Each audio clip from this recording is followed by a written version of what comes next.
Okay, ആവശ്യമായ മസാല: മുന്തിരി, ഇഞ്ചി, നാരങ്ങ, പഞ്ചസാര. മസാല നമ്മളതാ പൊടിച്ചെടുത്തു. അടുത്തതായിട്ട് ഇഞ്ചി നമ്മളതാ ചതച്ചെടുത്തു.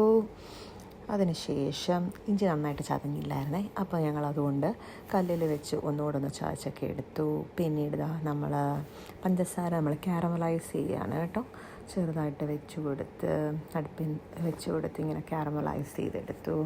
ഇനി നമ്മൾ ചെയ്യാൻ പോകുന്നതെന്ന് പറഞ്ഞാൽ ഇതിലേക്ക് കുറച്ച് ചൂടുവെള്ളം ഒഴിച്ചു കൊടുക്കുകയാണ്. കുറച്ച് വെള്ളവും കൂടെ ഒഴിച്ചു കൊടുത്ത് അത് നല്ല രീതിയിലൊന്ന് ആക്കിയെടുക്കുകയാണ്. ആ ഇടയ്ക്കൊക്കെ കട്ടി പിടിച്ചിരിപ്പുണ്ട്, അതൊന്നും പ്രശ്നമില്ല.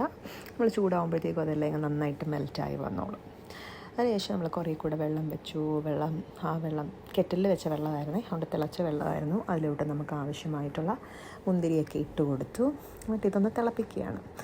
നന്നായിട്ടൊക്കെ ഒന്ന് ഇളക്കി കൊടുത്ത് പിന്നെ ഇന്ന് നമ്മൾ ചെയ്ത് വെച്ചിരിക്കുന്ന മസാലകളിടാം. ആദ്യം ഇഞ്ചി ഇട്ടു, പിന്നെ നമ്മൾ കുറച്ച് മസാലകൾ പൊടിച്ച് വെച്ചിട്ടുണ്ടായിരുന്നല്ലോ, അതും കൂടെ ഇട്ട് കൊടുക്കാം. എൻ്റെ മമ്മി നന്നായിട്ട് ഇഞ്ചിയൊക്കെ മൊത്തത്തിലിട്ടു. ഇതാ മസാലയും ഇട്ടു. ഇനി ഒന്ന് തിളപ്പിക്കുക, നന്നായി തിളപ്പിക്കുക, ഇളക്കിയൊക്കെ ഒന്ന് കൊടുക്കുക. ഇനി നമുക്ക് മധുരം വേണമല്ലോ. മധുരത്തിനായിട്ട് നമ്മളത് പഞ്ചസാര ഇട്ടു. ആ ഒരു പാക്കറ്റ് പഞ്ചസാര ഇട്ടു. ഇത് നല്ലതായിട്ട് തിളച്ചതിന് ശേഷം നമ്മൾ ഒരു മൊത്തം നാരങ്ങയുടെ നീരും സ്ക്വീസ് ചെയ്ത് ഒഴിക്കുകയാണ് കേട്ടോ. നന്നായിട്ട് തിളച്ചതിന് ശേഷം ദാണ്ടെ ഒരു ഫുൾ ലെമൺ എടുത്തു, നമ്മൾ ഒഴിച്ചു. പിന്നെ അടുപ്പണച്ചു. അത് ഇച്ചിരി തണുത്തു. ഇച്ചിരിയല്ല, നന്നായി തണുത്തു. നന്നായി തണുത്തതിന് ശേഷം നമ്മളിത് പാത്രത്തിലേക്ക് മാറ്റുകയാണേ. സ്റ്റോർ ചെയ്യണമല്ലോ, ഇത് നമുക്ക് കുറേ നാളത്തേക്ക് നമ്മളിങ്ങനെ അടച്ചു പൂട്ടിയൊക്കെ വെക്കുമല്ലോ. വെളിച്ചവും കയറാതെ വെക്കണമെന്നാണ് പറയുന്നത്. അങ്ങനെ നമ്മളിത് ഈ ഒരു ജാറിലോട്ട് മാറ്റുകയാണ്. ആ ഒരു ജാറിൻ്റെ പകുതി മുക്കാലോളം ഉണ്ടായിരുന്നു കേട്ടോ.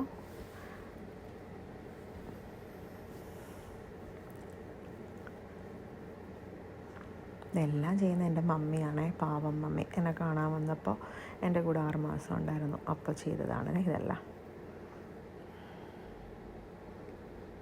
അങ്ങനെ ഇത്രയും വൈനുണ്ടായിരുന്നു. എന്നാൽ നമ്മളൊരു 2 ആഴ്ചയ്ക്ക് ശേഷം ഇത് ഓപ്പൺ ചെയ്യുകയാണ്.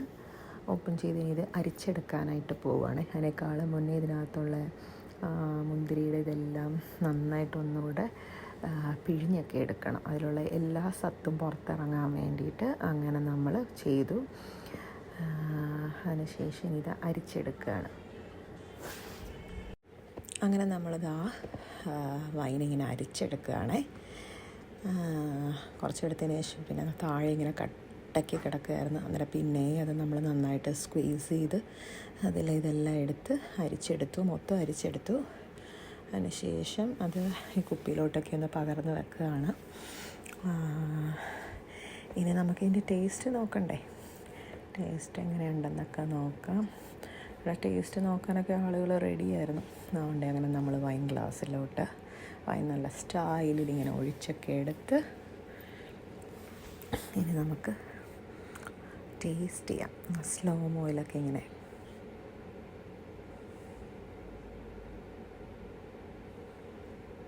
വാവ്, അടിപൊളിയല്ലേ? നല്ല കളറൊക്കെ വന്നിട്ടുണ്ട്. എനിക്കിഷ്ടപ്പെട്ടു.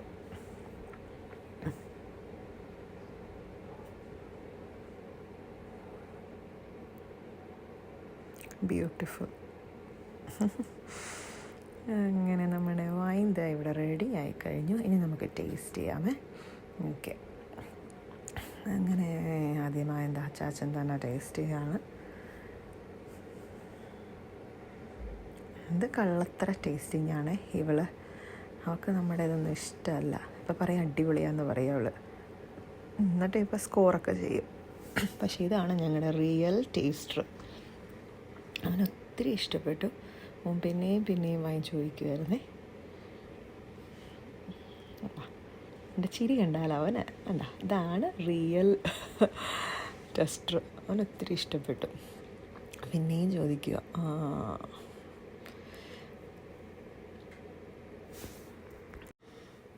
അതാണ് അടിപൊളിയല്ലേ? കൊള്ളാമെന്ന് വെച്ചപ്പോൾ യെസ് എന്നൊക്കെ പറഞ്ഞു, എന്നൊക്കെ പറഞ്ഞു. അവൻ ഹാപ്പിയായി, ഞങ്ങളും ഹാപ്പിയായി. എൻ്റെ മമ്മി ഇട്ടാളും കുടിക്കണ്ടേ? ഇത്രയേ ഉള്ളൂ. അപ്പോൾ ടാറ്റാ, ബൈ.